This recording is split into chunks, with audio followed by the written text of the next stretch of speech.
नमस्कार, स्वागत है आपका इंडिया न्यूज 28 में। आइए बात करते हैं इस वक्त की बड़ी खबर की। निरसा में विश्व भारती जनसेवा संस्थान का केंद्रीय कार्य समिति का चुनाव संपन्न। धनबाद के निरसा के सिनेमा हॉल रोड स्थित गुरुदास नगर में विश्व भारती जनसेवा संस्थान के प्रधान कार्यालय में संस्थान की प्रथम केंद्रीय कार्य समिति का चुनाव सफलतापूर्वक संपन्न हुआ। इस चुनाव में झारखंड, बिहार, उत्तर प्रदेश, उड़ीसा, उत्तराखंड, मध्य प्रदेश, पश्चिम बंगाल, राजस्थान और गुजरात सहित कई राज्यों के प्रतिनिधियों ने भाग लिया। चुनाव परिणाम के अनुसार अशोक कुमार राम को राष्ट्रीय अध्यक्ष चुना गया। वहीं जितेंद्र नाहूजी आकेरे, प्रवीण कुमार श्रीवास्तव और रेगिना सुचिता कच्छप को राष्ट्रीय उपाध्यक्ष बनाया गया। नागेंद्र कुमार कुशवाहा को राष्ट्रीय सचिव, जबकि नौशाद अली, समीर कुमार चंद्रा और इंदु खलको को राष्ट्रीय संयुक्त सचिव चुना गया। इसके अलावा अमरीश चक्रवर्ती को राष्ट्रीय कोषाध्यक्ष तथा मृत्युंजय कुमार को संयुक्त कोषाध्यक्ष बनाया गया। दीपेश कुमार सिंह को ऑडिटर नियुक्त किया गया, जबकि जरनादन मिश्रा को संस्थान का संरक्षक एवं आजीवन संरक्षक बनाया गया। संगठन सचिव के पद पर कृष्ण कुमार सिंह को जिम्मेदारी सौंपी गई। इस अवसर पर निरसा विधायक अरूप चटर्जी ने कहा कि संस्थान सहारा इंडिया के पीड़ितों की लड़ाई सड़क से लेकर न्यायालय तक लड़ रहा है और इस संघर्ष में झारखंड सरकार हर संभव सहयोग करेगी।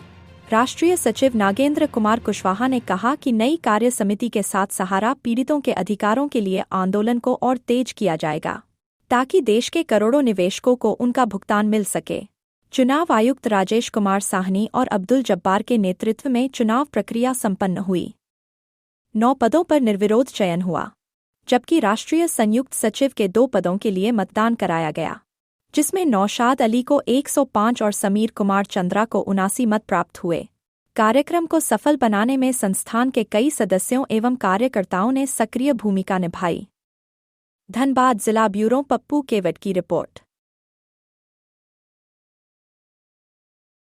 के आदेश के बाद अपनी 71 प्रॉपर्टी को रखा था सेबी में, उनमें से 51 संपत्ति को ये लोग जैसे तैसे करके बेच दिया है। उन 51 संपत्ति को कैसे हमको रिकवर कराना है, कैसे उसको नीलामी कराना है, उस पर भी हम लोग काम कर रहे हैं। इसीलिए अलग अलग राज्य में हम लोग केस फाइल कर रहे हैं। जैसे अभी बिहार में हम लोग 3 था, बेगूसराय, पटना, दरभंगा, उसको जब्ती कराने के लिए लोग पिटीशन फाइल किए हैं। अभी हम लोग बहुत जल्द उत्तराखंड लगाने जा रहे हैं।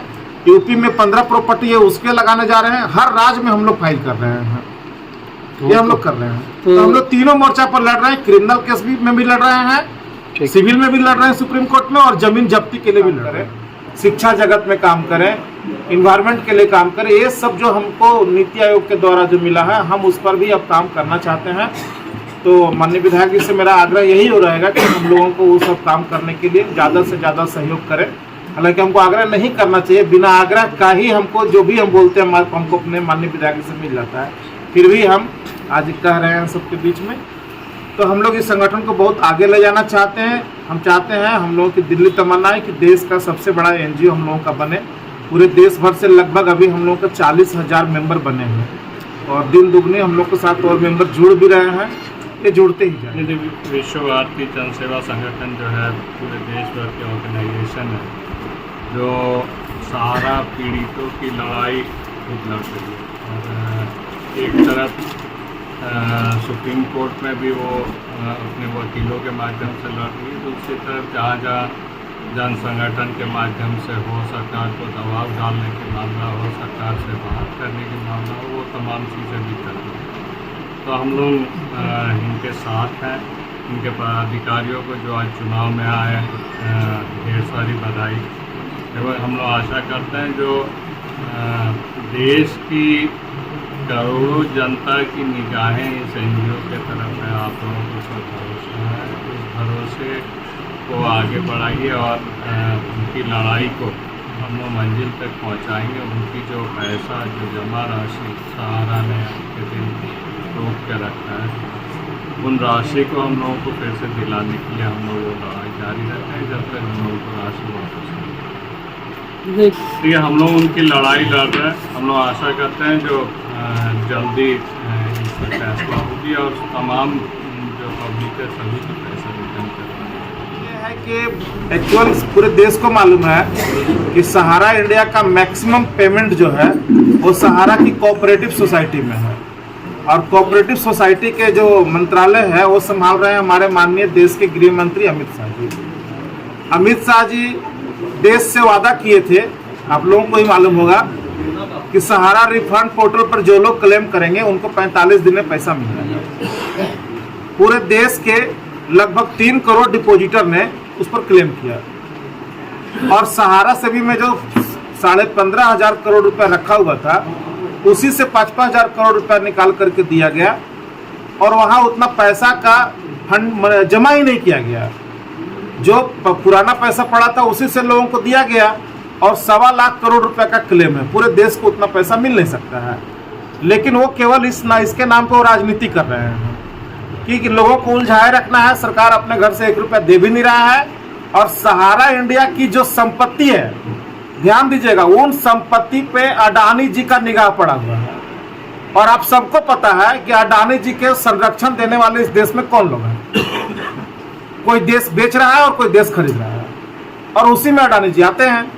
तो सहारा की 88 प्रॉपर्टियों को पानी के भाव में उनको देने पर लोग तुले हुए, जिसके माननीय सुप्रीम कोर्ट में वो पिटीशन लग भी गया है। तो एक तरफ वो चाह रहे हैं कि पूरी प्रॉपर्टी अडानी की हो जाए, और दूसरी तरफ चाह रहे हैं कि लोगों को 5,000 रुपया करके पोर्टल पर उलझाए रखा जाए। और जहां भी भाजपा शासित राज्य है वहां उनकी औकात नहीं है, चाहे वो यूपी के हमारे सीएम हो, चाहे अन्य प्रदेशों का सीएम हो, उनकी औकात नहीं है कि अमित शाह जी के पास आंख से आंख मिला के खड़ा होकर कह सके कि हमारे राज्य के लोग, हजारों लोग सहारा से प्रताड़ित होकर मर गए, उनको न्याय दिलवाइए। उनकी इतनी हिम्मत ही नहीं हो रही है कि जाकर के माननीय सहकारिता मंत्री साहब जी को बोल सके।